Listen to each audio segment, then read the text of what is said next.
میرا مرشد کاظم پیر تیری تھا کون کرے، میرا مرشد مزار سعید تیری تھا کون کرے،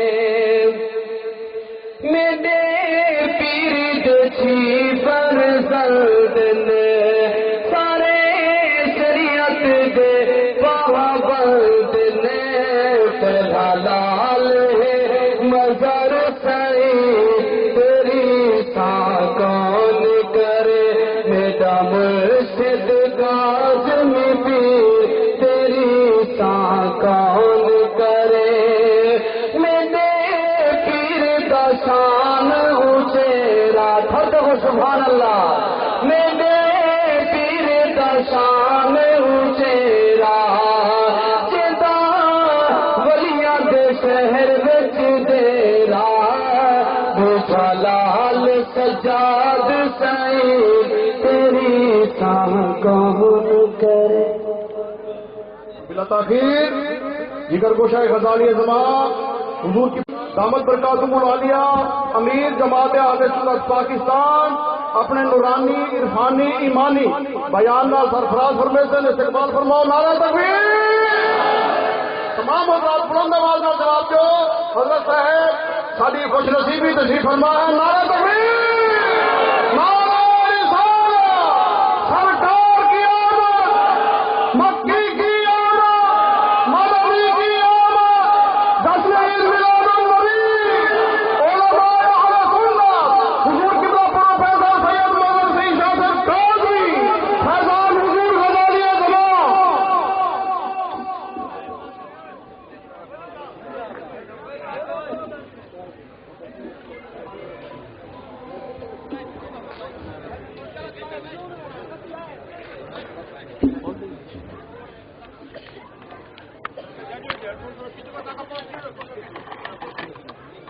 الحمد لله نحمده ونستعينه ونستغفره ونؤمن به ونتوكل عليه ونعوذ بالله من شرور أنفسنا ومن سيئات أعمالنا، من يهده الله فلا مضل له ومسلما اللهم صل على سيدنا مولانا محمد وعلى آل سيدنا مولانا محمد وبارك وسلم عليه۔ الصلاة والسلام عليك يا سيدي يا رسول الله، وسلم عليك وعلى آلك وأصحابك يا سيدي يا حبيب الله۔ سب حاضرین یہاں سے لے کر آخر تک سب، تو میں نے کہا تھا کہ میرا گلا ٹھیک نہیں ہے اور مجھے ڈاکٹر نے تقریر سے منع کیا ہے، اس لیے میں دعا کر دوں گا، تو انہوں نے کہا انشاءاللہ ایسے ہی ہوگا۔ اب یہاں آیا تو مجھے کہنے لگے کہ چند منٹ آپ بول دیں، تو مجھ سے قبل مولانا اللہ بچایا قادری صاحب نے بڑا ایمان افروز خطاب فرمایا اور بہت ولولہ انگیز خطاب تھا۔ حضور صلی اللہ علیہ وسلم کی ولادت اور حضور کی بعثت اور حضور کی مدینہ منورہ تشریف آوری کا نقشہ بڑا شاندار کھینچا انہوں نے، تو میں نے یہ سوچا کہ حضور کے کا ذکر خیر میلاد اور حضور کی بعثت اور رسالت کا ذکر تو ہو گیا، تو آج یقین ربیع الثانی ہے، حضور غوث اعظم رضی اللہ تعالیٰ عنہ کا مہینہ ہے، تو میں چند باتیں کہہ کے آپ سے اجازت لوں۔ میں کوئی مقرر واعظ خطیب نہیں ہوں، آپ یقین فرمائیں کہ تقریر کرنی مجھے نہیں آتی، بے علم اور بے عمل انسان ہوں، ٹوٹے پھوٹے لفظوں میں چند باتیں کہہ دیتا ہوں۔ بات یہ ہے کہ انسان جو ہے، انسان وہ جسم اور روح کے مجموعے کا نام ہے۔ جسم کے اندر روح ہے تو انسان ہے، روح ہے تو انسان بولتا ہے، روح ہے تو انسان سنتا ہے، روح ہے تو انسان دیکھتا ہے، اور روح ہے تو انسان چلتا اور پھرتا ہے۔ یہ روح اگر جسم سے نکل جائے تو بات ختم ہو گئی۔ روح ہے تو آپ کو تکلیف اور راحت، آرام، دکھ اور غم اور سکھ کا احساس ہوتا ہے۔ جب روح نکل جائے تو کچھ نہیں ہوتا۔ جب آپ کے اندر روح ہے تو آپ کو ایک کانٹا چبھے گا تو تکلیف کا احساس ہوگا، روح نکل جائے تو پھر ہڈیاں کاٹ دو تو کچھ بھی نہیں ہوتا۔ تو یہ ماننا پڑے گا کہ روح جو ہے وہ جس میں ہے تو سب بات ہے، روح نہیں تو کام ختم ہو گیا۔ تو کہنے دیجئے کہ آنکھ نہیں دیکھتی، آنکھ کے پردے میں روح دیکھتی ہے، زبان نہیں بولتی، زبان کے پردے میں روح بولتی، اور ہاتھ پاؤں نہیں حرکت کرتے، ان کے پردے میں روح حرکت کرتی ہے۔ لیکن روح کا دائرہ کار محدود ہے۔ میں یہاں بیٹھا ہوں، ادھر وہ درخت تک تو میں دیکھ رہا ہوں، اس کے پیچھے مجھے نظر نہیں آ رہی۔ میں یہاں بول رہا ہوں، لاؤڈ اسپیکر کی آواز جہاں تک جا رہی ہے وہاں تک تو لوگ سن لیں گے، لیکن یہاں بیٹھ کر اس بستی میں ملتان تک تو میں بات اپنی نہیں پہنچا سکتا، یا میں ملتان کی چیزیں یہاں بیٹھ کر نہیں دیکھ سکتا۔ ٹھیک ہے، بات نہیں۔ روح جو دیکھتی ہے، جو چلتی ہے، بولتی ہے، سنتی ہے، ایک محدود دائرے کے اندر۔ ایسا نہیں ہوتا کہ ملتان کا بیٹھا ہوا آدمی جو ہے وہ کراچی کی بات سن لے۔ اب جو میڈیا آ گیا ہے، جو الیکٹرانک میڈیا آ گیا ہے، موبائل ہیں اور انٹرنیٹ ہے، اور دوسری ان کی بات میں نہیں کر رہا، وہ تو اب ظاہر کے یہ حالات آ گئے، ان کے بغیر آدمی میرے دوستوں 100-200 میل کی بات بھی نہیں سن سکتا، 10-20 میل کی بات بھی نہیں سن سکتا، نہ سن سکتا ہے، نہ بول سکتا ہے، نہ دیکھ سکتا ہے۔ لیکن حضرت عمر فاروق رضی اللہ تعالیٰ نے جمعے کا دن ہے، منبر نبوی پہ خطبہ دے رہے ہیں، اور 300 میل دور نہاوند کے علاقے میں اسلامی لشکر کافروں سے برسے پیکار۔ مسجد نبوی میں بیٹھ کر 300 میل دور عمر فاروق دیکھتے ہیں کہ امیر لشکر ساریہ سے غلطی ہونے والی ہے، اور اگر یہ غلطی ہو گئی تو پتہ شکل میں بدل جائے گی۔ تو وہاں بیٹھ کر فرماتے ہیں، یا ساریہ تو الجبل، یا ساریہ تو الجبل، ساریہ پہاڑ کی اوٹ میں ہو جاؤ، پہاڑ کی اوٹ میں ہو جاؤ۔ 300 میل دور کی چیز سیدنا فاروق اعظم دیکھ رہے ہیں، اور 300 میل کے فاصلے سے سیدنا ساریہ جو ہے آپ کی آواز سن رہے ہیں۔ یہ میرے دوستوں، یہ روح کا کام نہیں ہے، یہ روح کا کام نہیں ہے، یہ روحانیت کا کام ہے، یہ روحانیت کا کام ہے۔ میرے دوستو خوب یاد رکھو، اگر جسم کا تعلق فقط روح سے ہے تو روح نکل گئی تو بات ختم ہو گئی۔ جسم کا تعلق اگر فقط روح سے ہے تو روح نکل گئی تو بات ختم ہو گئی۔ اب نہ وہ آنکھ دیکھ سکتی ہے، نہ زبان بول سکتی ہے، نہ ہاتھ حرکت کر سکتا ہے۔ لیکن اگر روح کا تعلق روحانیت سے بھی ہے تو روح نکل جائے گی، آنکھ پھر بھی دیکھے گی، روح نکل جائے گی، زبان پھر بھی بولے گی، روح نکل جائے گی، ہاتھ پاؤں پھر بھی حرکت کریں گے، روح نکل جائے گی، میوے پہ چڑھ کے قرآن پھر بھی پڑھا جائے گا۔ میرے دوستو، جیسے انسان اور ہے اور انسانیت اور ہے، آدمی اور ہے، آدمیت اور ہے، اسی طرح روح اور ہے، روحانیت اور ہے۔ اور یہ تو 300 میل کی بات ہے، اگر 3000 میل دور بھی حضرت ساریہ ہوتے تو سیدنا عمر فاروق دیکھتے اور حضرت ساریہ سنتے۔ تو روح اپنے محدود دائرے میں کام کرتی ہے، اور روحانیت جو ہے اس کی پرواز بڑی دور تک ہے۔ کوئی اڑ کے رہ گیا بام تک، کوئی کہکشاں سے گزر گیا۔ میرے دوستو، فیضان حضور مرشد حضور غزالی زمان، فیضان حضور غزالی زمان، صاحبزادہ سید مظہر سعید شاہ صاحب کاظمی۔ میرے دوستو، ہم جو ان بزرگان دین اولیاء کرام سے تعلق رکھتے ہیں، اس لیے یہ فقط روح والے نہیں، یہ روحانیت والے ہیں۔ جب روحانیت والے ہیں تو پھر جب روحانیت آ جائے تو پھر آدمی مر کے بھی نہیں مرتا، پھر مر کے بھی نہیں مرتا۔ تو ان روحانیت والوں کے سردار تو حضور غوث اعظم، حضور غوث اعظم رضی اللہ تعالیٰ عنہ۔ میرے دوستو، کیا شان ہے ان کی۔ میں تو یہ کہا کرتا ہوں کہ حضور غوث پاک کون ہے؟ مظہر جمال مصطفی،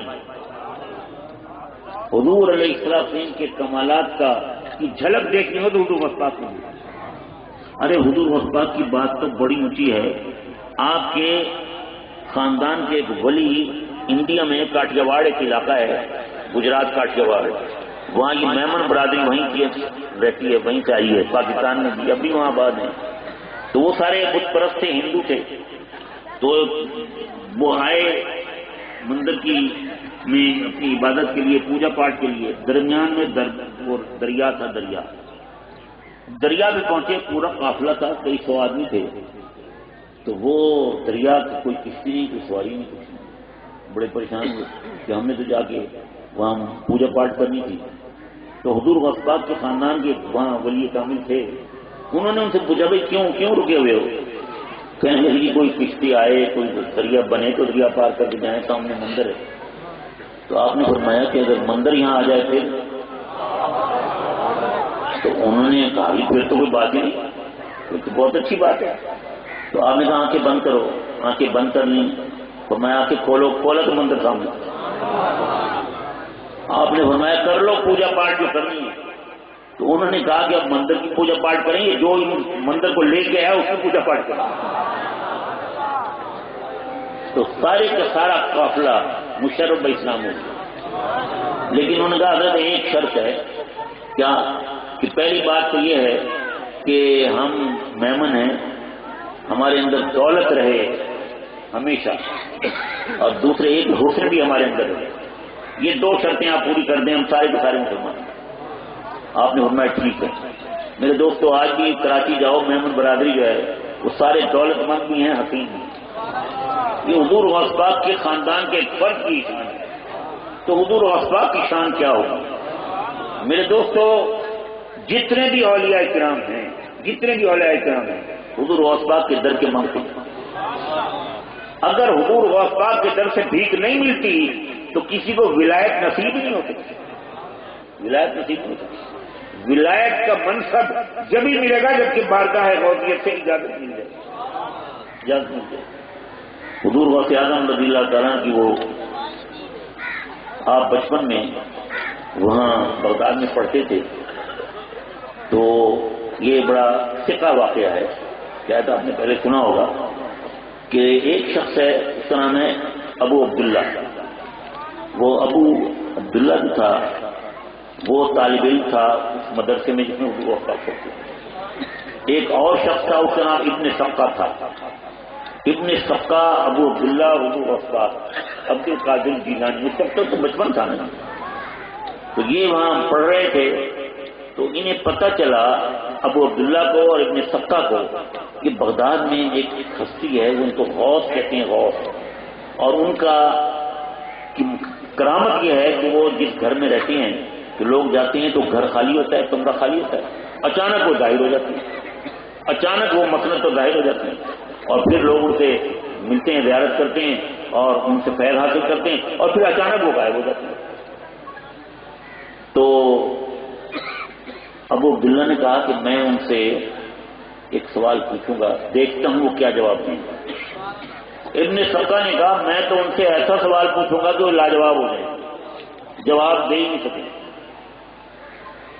شیخ عبد القادر جیلانی بچپن کی بات ہے، کہنے لگے کہ ہم تو ان سے کوئی سوال جواب نہیں کریں گے، ہم تو جا کر ان کی عقیدت اور محبت سے ان کی فیض و برکات حاصل کریں. تینوں چلے گئے اس کمرے کے اندر. کمرہ خالی تھا، بیٹھ رہے. اچانک وہ غوث ظاہر ہوئے. تو سب سے پہلے ابن سقہ کو کہا کہ ابن سقہ تو ایسا سوال سوچ کر آیا ہے کہ میں لاجواب ہو جاؤں گا؟ تیرا سوال یہ ہے، اس کا جواب نہیں. فیضان حضور غزالی زمان، فیضان حضور غزالی زمان، صاحبزادہ سید مظہر سعید شاہ صاحب قاضوی. میرے دوستو پھر آپ نے ابو عبداللہ کی طرف توجہ کی، فرمایا کہ تو بھی مجھ سے سوال کرنے آیا ہے کہ دیکھتی ہوں کیا جواب دیتا ہوں. تیرا سوال یہ ہے، اس کا جواب دے.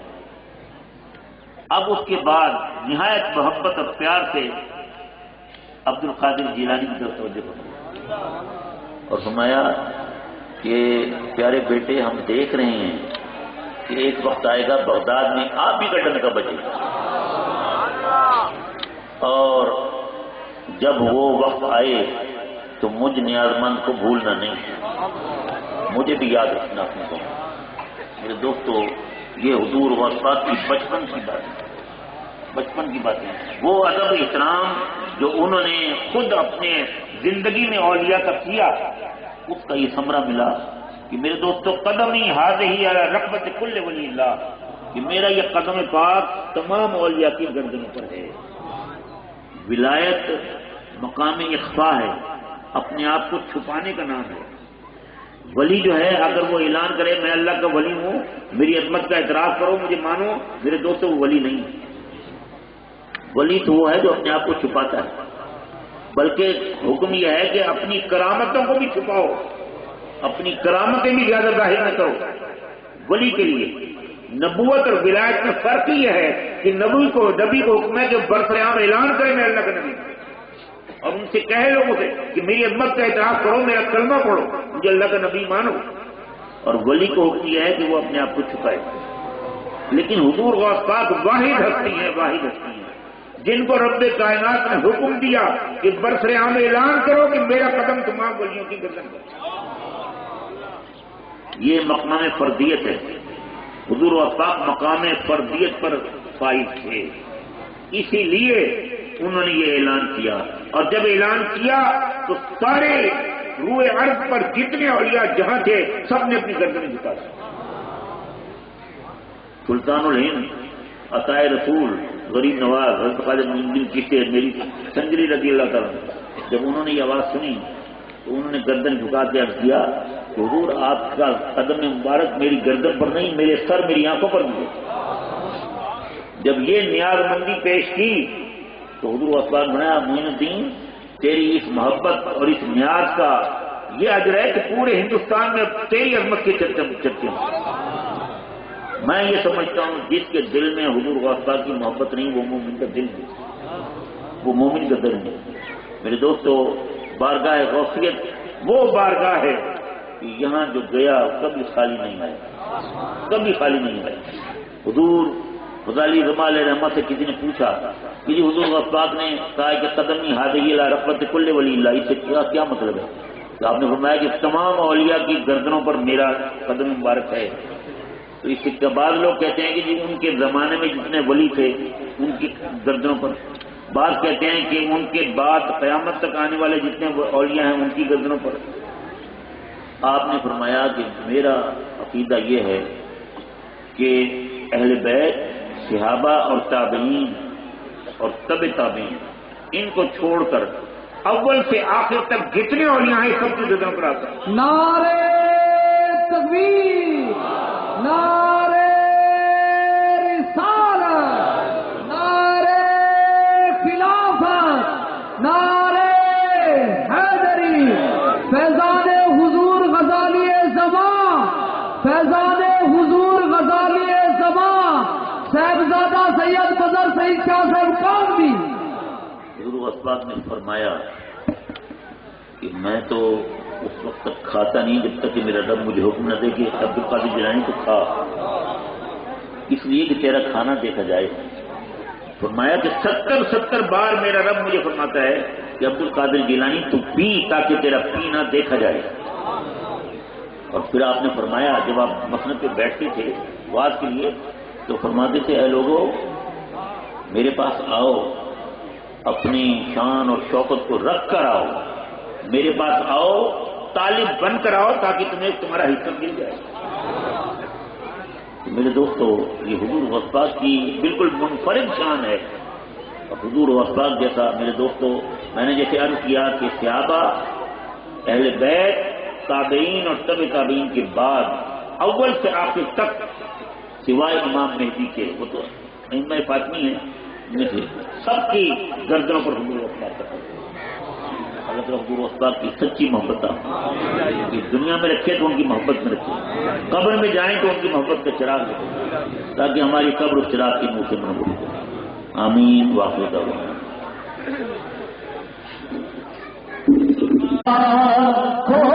سلام شمع بز میں ہدایت بلا کو سلام شمع بز میں ہدایت بلا یہ سہانی گھڑی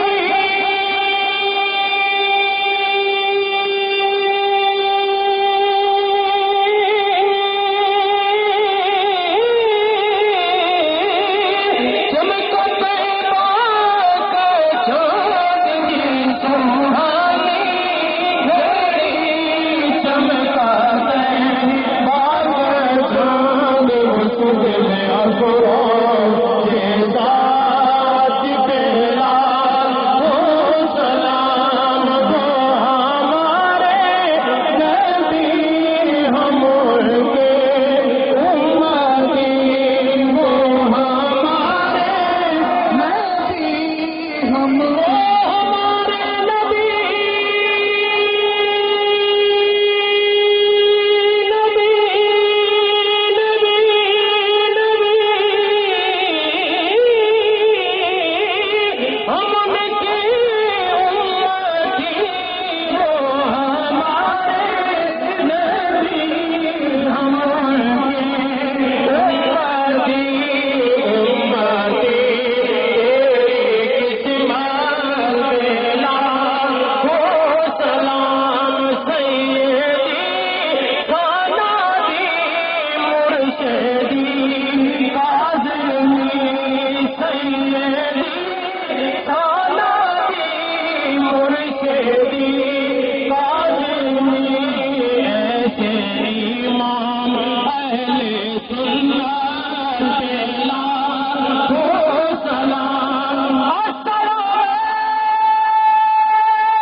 السلام یا رحمت للعالمین. تمام